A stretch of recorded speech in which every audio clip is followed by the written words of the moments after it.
Sarah Palin, thanks for being the great American that you are and for clarifying your positions through your video offerings. We, your adoring real America, love it when you call us that, by the way. We like it when you tell the world what we really think, so we would like to respond in kind. First, we cannot apologize enough for the blood libel that you have endured as of late. Although we realize that the way our society crucified you is unforgivable, we still ask that you find it in your heart to consider it. Starting today, our implementation of your personal Holocaust will cease and desist. We surrender. Your epic journey from Wasilla to the main stage of American media has been a virtual middle passage of suffering and strife.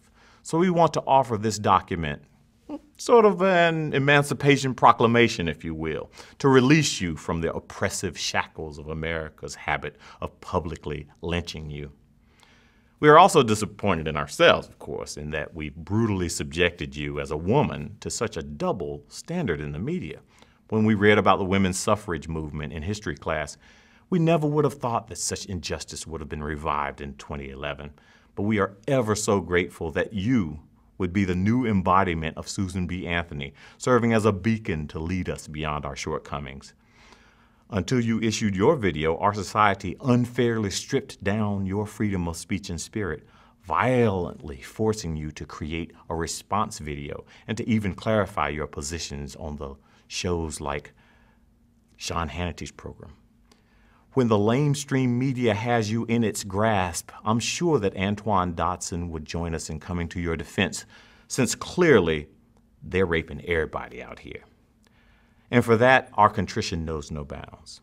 Trust us, we truly felt your pain when Kate Couric cruelly subjected you to her inquisition about what political reading material you regularly digest.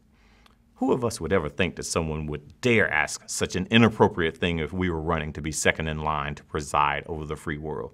For that tarring and feathering, Kate Couric, you're still on notice. And lest we forget that you, Sarah Palin, were passed over when we had the opportunity to have you as the Vice President of the United States of America. That must count as the 9/11 of your political career to date. And whether or not it was an inside job by America's gulag, you do not deserve such mistreatment. We are deeply sorry about our weak judgment, our bad.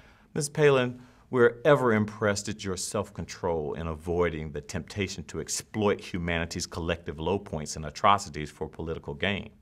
We also praise your grace in calling out the others who do this, all without a hint of irony on your part. In the video that you broadcast, excoriating us, and boy, do we deserve that. Perhaps you inadvertently omitted a few details, but we are going to help you fill in the blanks of the deeper meanings about how those who have attacked you are tragically far off the tracks of morality and virtue. Perhaps you meant to say that it's the horns of those greedy Jews, or the tails on those lazy Negroes, or maybe even the AIDSiness of the gays. We borrowed that kind of phrasing from your profound impact on the English language. Or maybe even the conniving, murderous, job-stealing antics of those dirty Latin American illegals who cloud the judgment of those whose rhetoric has been so vituperative against you. Either way, we sympathize with you in denouncing the unjustified self-righteousness of their evil voices in the public sphere. Only your voice, which can do no wrong, we've learned, rules supreme, as amplified by your own patriotic tweets. Such a step of maturity, by the way. How tragic that the original Constitution wasn't issued as a tweet. Oh, and reinforced by your little cheerleader, Glenn Beck, not to mention Fox News' wonderfully enlightening, let's call them press releases. Oh, and while we have your attention, might we offer our infinite gratitude for the many positive contributions that you've lent towards the elevated political discourse that we now enjoy? Sure, at first we complained that phrases like reload and icons like the bellicose ammunition crosshairs might incite violent attitudes or might be harmful. But thanks to you, we now realize how important and uplifting, even Christianly, such rhetoric can be.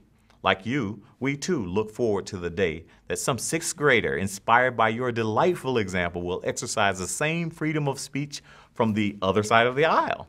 and apply such images and rhetoric to maps with your name and/or district. And on that day, we will join you in cheering that young person on and encouraging them towards the destiny of responsible leadership that they shall fulfill. Please let us know if we do anything else in the future that exacerbates the many pains that you have suffered, since clearly you are the most viciously attacked and injured political figure in the history of this great nation. P.S. for Representative Giffords. Please refrain from such leaps of miraculous recovery on days when Mrs. Palin is trying to contact us through her illuminating videos.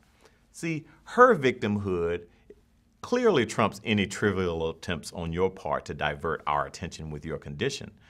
The only eyes we really care about opening and closing are Mrs. Palin's eyes, especially when she uses them to wink at us during those vice presidential debates.